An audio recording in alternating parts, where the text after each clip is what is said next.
Sir பொதுவா இந்த morphing பண்றதோ, இல்ல எடிட்டிங் ஆஃப் இமேஜ் நம்ம பண்றதோ அப்படி பண்ணுன நபர் மேல நம்ம பர்சனல் டிஃபமேஷன் ஃபைல் பண்ண முடியுமா சார்?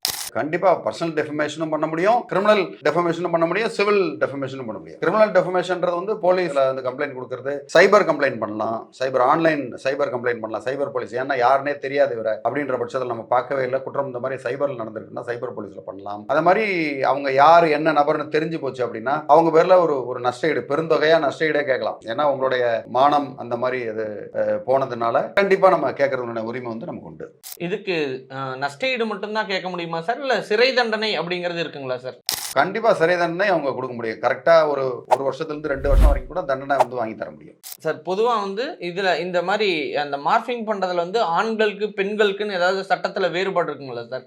ஒரு வேறுபாடும் கிடையாது, எல்லாம் ஒண்ணுதான். ஒரே ஆண்களுக்கு பாதிக்கப்பட்டாலும் ஒண்ணுதான், பெண்களுக்கு பாதிக்கப்பட்டாலும் ஒண்ணுதான். பெண்களுக்கு பெண்கள் ஆணையம் தனியா இருக்கிறனால அவங்களுக்கு அதிகமான அளவுல சப்போர்ட் கிடைக்கிறதுக்கு வாய்ப்பு இருக்கு. ஏன்னா அவங்களுக்கு நிறைய இடத்துல மறுக்கப்பட்ட நீதிக்காக அவங்களுக்கு அதிகபட்ச ஒரு ப்ரொடெக்ஷன் உண்டுன்னு தான் இந்த இடத்துல நான் சொல்ல முடியும்.